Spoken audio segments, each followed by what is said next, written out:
Facebook is gutting one of the best and worst devices it's ever made, the Portal Smart Display. So, I bought one for $20 just to see if I could hack it. And you're not gonna believe this. It took me 5 minutes and just a few button clicks. Let's talk about what the Portal was, how it's super easy to jailbreak, and I'm using the term loosely, and some of the things you can do with it. I bet by the time this video is done, you'll end up hitting eBay and Facebook Marketplace to pick one up for yourself. But first, let's go back in time a second. Do you even remember the Portal Smart Display? Probably not, because it's the single, absolute, dumbest product any company has ever launched. Not because the hardware is bad, and not because no one would want what this thing does. The real problem is which company launched it. Back in 2018, fresh off of not one, but two privacy scandals involving more than 100 million users, Facebook actually had the guts to say, "Hey everyone, I know you're all worried about that stolen data we lost, but we'd love to put a big old camera in your living room that tracks you and stuff. Doesn't that sound great?" Well, I can't say this for certain. I'm pretty sure the whole world collectively said, no, no, no, no. No, no, no, no, no, no, no, no, no, no, no, no, no, no, no, no, no. And it's almost sad, because technically speaking, the hardware was decent, even good in some places. PC Mag said the original Portal was, from a purely technical standpoint, by far the best video calling appliance we've seen. But it didn't matter, these things didn't sell that great. Do you know how I know? Facebook employees started leaving reviews on Amazon to prop the thing up while insisting they weren't Facebook employees. That's just never a good sign. And newer versions didn't really help. And you know what? Not even 2020 and all things remote work and pandemic did the trick. Facebook, now Meta, stopped selling Portal devices back in 2022. And at one point its own support page said existing Portals would keep working until 2032.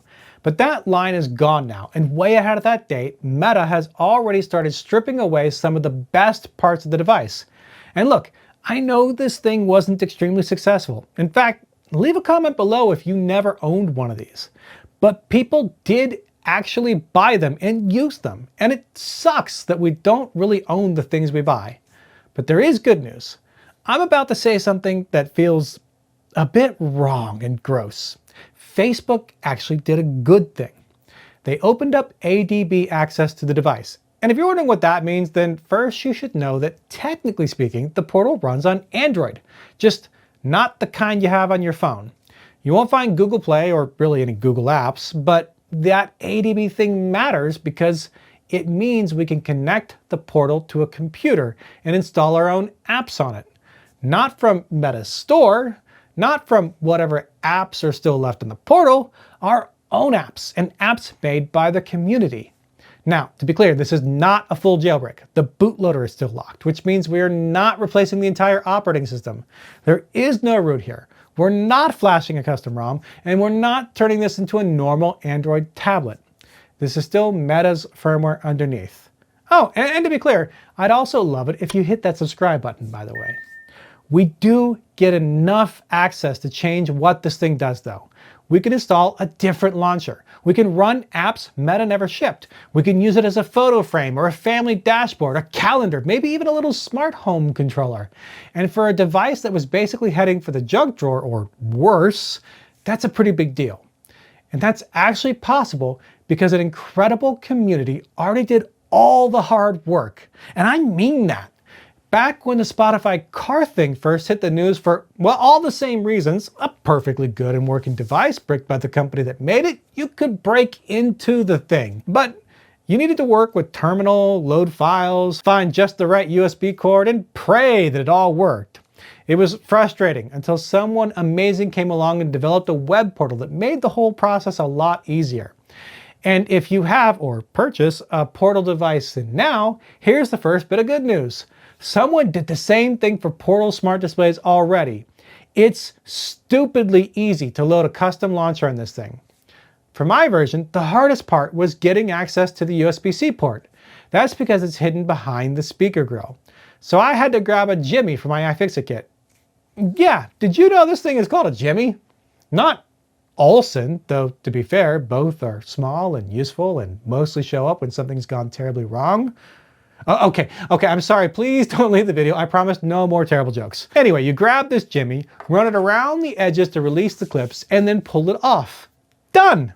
Keep the grill. It'll actually go back on when you're done here. And then when you want to launch a custom launcher, actually, you know what? I'm going to prove how easy it is. We'll do it in real time with my factory reset portal. Okay, so first on the portal, we go into Settings, Debug, ADB, and enable it. Then we just head to the Open Portal website.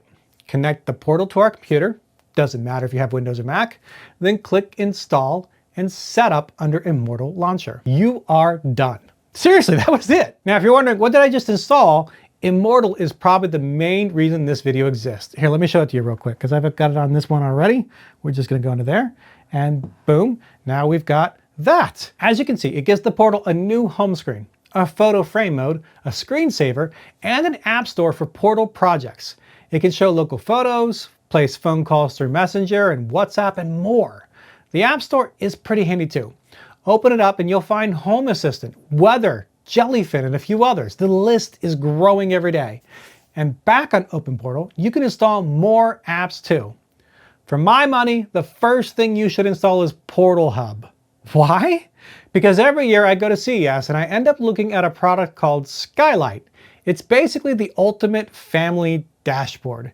Calendars and chores and grocery lists and meal planning. The catch? You have to buy the expensive display, and then if you want some of the best features it has to offer, there's a subscription. PortalHub is basically that same exact idea running on a Facebook portal. And remember, I snagged mine for 20 bucks. You get shared calendars, family schedules, grocery lists, chores, meal planning, weather, and it all syncs over your local network if you have more than one of these. It can read Google Calendar and iCloud calendars, and if you're willing to do a little API setup, it can even write changes back to them. But the feature that sold me is something they called magic words. Watch this. If I create a calendar event called to-do, clean the kitchen, it never actually shows up on the calendar. PortalHub quietly turns it into a to-do item instead. Groceries, milk, that goes straight onto the shopping list. Chore, Josh, take out the trash. It automatically creates the chore, assigns it to me, and schedules it for that day. It's one of those ideas that's so simple you immediately wonder why every family dashboard doesn't work that way. In fact, I just created one. Why didn't I think of that? And yes, I realize how excited I sound talking about grocery lists. I'm a 40-something-year-old dad. Trust me, this is brilliant. You'll also find a project called Space Portal, which turns your smart display into a NASA-style International Space Station dashboard. It can show live video from the station, a ground track map, who's in space right now, space weather, launch info, and deep space network information. Is that as useful as a family calendar? No! But the thing I think Space Portal really demonstrates isn't that you need a little ISS dashboard in your office. Well, okay, I do, because everything is objectively better when you put the word space in front of it. Space Portal. But you probably don't. What it demonstrates is how much freedom you suddenly have. Somebody looked at an abandoned Facebook smart display and thought, you know what this needs? A mission-controlled dashboard. And they built it. And realistically, that's just one example of how you can make this thing your own now. Because once you connect this to Open Portal, you can sideload just about any APK, that's an Android app, you want. Or even install the Aurora store and browse a huge library of Android apps. Heck, you can install Netflix or HBO Max. There are still limits though. No Google Play services means some Android apps will not work right. Apps that need Google sign-in or push notifications, maps, or DRM may fail or act weird. No root means you are not replacing the whole operating system. The bootloader is still locked, so this is not some fully liberated device. And because the firmware is still Meta's, I won't pretend this is completely free from the company that made it. If privacy is your main concern, you should think carefully about what network it is on, what apps you install, and whether you want a camera pointed into the room. Thankfully, Facebook did build a camera cover into the devices that's now unlocked, and I'm just going to put that right back on and leave it there permanently. And over on Open Portals, you can install Google Photos Screensaver, which basically gives this the best feature of Google's smart displays, minus the Google, which is arguably good. And look, I'll admit it, Meta did one thing right. They opened the door.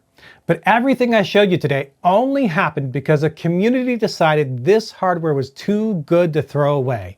They built launchers, they built dashboards, they built calendars, they built mission control displays. They turned an abandoned smart display into something truly useful again. Ironically, the best thing Facebook ever did for the Portal was abandon it to the users. And I'll leave links below to the subreddits you need to get started.